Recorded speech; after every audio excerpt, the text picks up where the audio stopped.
Hi there, boys, girls, and everybody outside and in between. It's a new month, and that means new featured games. Now, since we're going into December, our theme for this month is... I am a big fan of the holidays, and I love games, so I wanted to find some that I think fit both fairly well. For this, I was really looking for things that can play a reasonable crowd for get-togethers, something that's not overly complicated, so people who maybe aren't so familiar with gaming can pick it up quickly. And I also wanted to use games that would bring forth some sort of comfort, coziness kind of feel. With that in mind, our first game for this month is Time's Up. This is such a fun party game. You and your teammates will be going through this stack of cards, and you're trying to get them to guess what's on the cards, and it's played over a few rounds, and each round has different rules. First round, you can basically say whatever you want.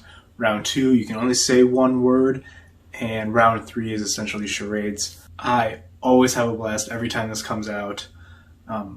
The specific version I have is Time's Up Title Recall. So every card in here is the title of a book or a movie or a show or a song. It is the perfect fit for me and my family to play together. That is Time's Up. Our next game is Spit It Out. This is a fast-paced trivia game with very simple questions, but you need to give incorrect answers, which sounds very simple. But once you get going, once you're playing for a while, you start to get in your head, it becomes very tricky. You have to keep track of when to give the right answers, when to give the wrong answers, and watch out for the time because you only have about 30 seconds to get through all of your questions. Another one that I always have a great time with, that is Spit It Out. Our next game is Sheriff of Nottingham. This is a bluffing game. Everyone playing is going to take turns being the sheriff, and everyone else is going to be trying to sneak contraband into the market at Nottingham. You're doing that because contraband will get you a lot of points, but you can get in trouble if you have it if the sheriff catches you with it. You can bribe him, you can sweet talk him, try to get the sheriff to look the other way, or you could not lie at all. You could say that you're bringing in 5 apples and you only have 5 apples in your cart, and that's that. And then, if the sheriff inspects you, looks a little deeper, he's going to owe you money for wasting your time. A great system for pushing your luck, seeing how much you can get away with, and how good of a liar you can be if you want to. Another aspect of this game that I particularly enjoy is when the players get into character. There's the baker, the winemaker, the apple seller. And when you start acting like you are that person, it just brings another level of enjoyment to this already fun game. That is Sheriff of Nottingham.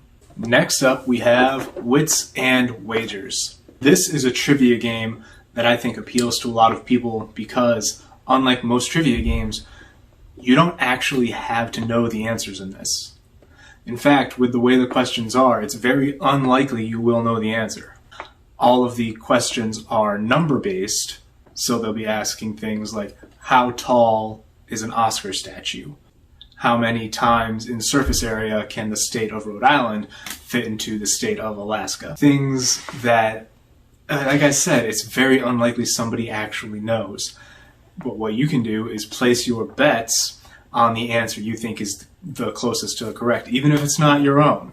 And I just love that it becomes a more accessible game because it's not going to be dominated by that one person in every game group who just happens to know stuff.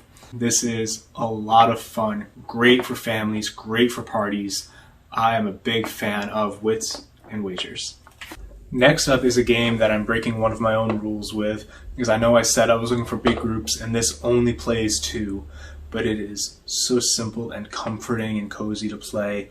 It's one of my favorites. That is Patchwork. Patchwork is essentially a puzzle game for 2 players where you're trying to make the best quilt.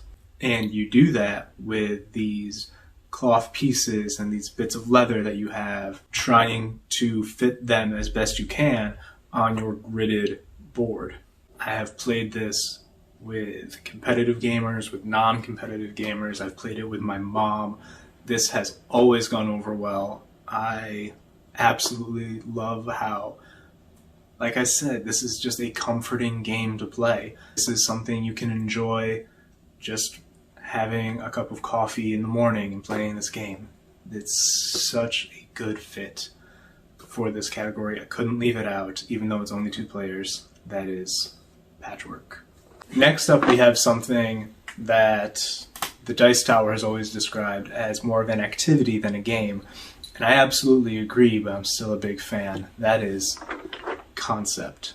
Now, there are rules for how to play Concept as a game, but the most fun I've had with it is just getting the board out and everyone taking turns drawing cards and using the pieces and the pictures to try to get people to guess what's on the card. With everyone around the table working together, this just becomes a much more fun experience than I think it would be as a game. And it's also a lot of fun to start to see how people's minds work and the connections that they make that you might not necessarily have thought of, but once they explain it to you, it becomes so obvious. This is always a fun time, especially when you're not competing with it. That is Concept. Next up, we have the most complicated game I'm going to talk about, but I would not actually say that it is complicated by itself. That is Ticket to Ride. This has been a staple in board game collections for a long time now, with good reason. Super easy to learn, very straightforward. It's got a very accessible theme. Trains are interesting to a lot of people, and I think the simplicity of the game paired with how beautiful it is, regardless of which version you play.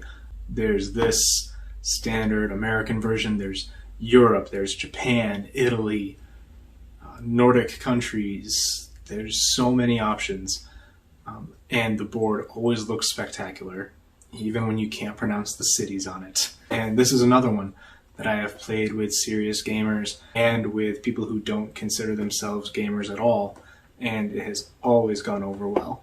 This is something I would recommend not only for the holidays, but also just if you're thinking of starting a game collection. This is a great pick to start with. That is Ticket to Ride. And the last game we are going to talk about this month is the game I have that has probably seen the most play this year overall. That is Just One. I am such a big fan of this game. It has been a hit every time it hits the table. Everyone is working together to try to get one person to guess a word on a card. To do that, everyone's going to write down just one word. But if anybody writes down the same thing, they have to erase it, and they don't replace it with anything. So you want to be specific enough to help the player guessing, but not so obvious that other people are going to be writing down the same thing. More than once, it's happened where everyone has written the same thing. So we all had to erase, leaving the guesser with nothing to work off of. This is another one where you get to see the different connections that other people make that you might not necessarily have thought of. This is always a good time. I know I'm going to be playing it more as the holidays come around, and I can't wait. That is Just One. And now, time to organize.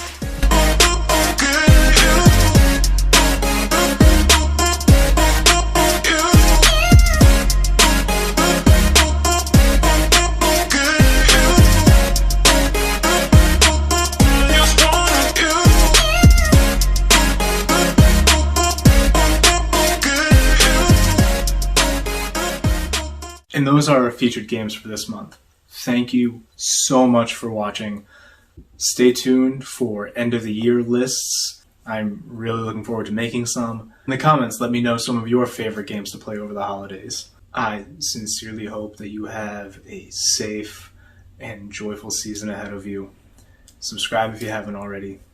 I'll see you next time.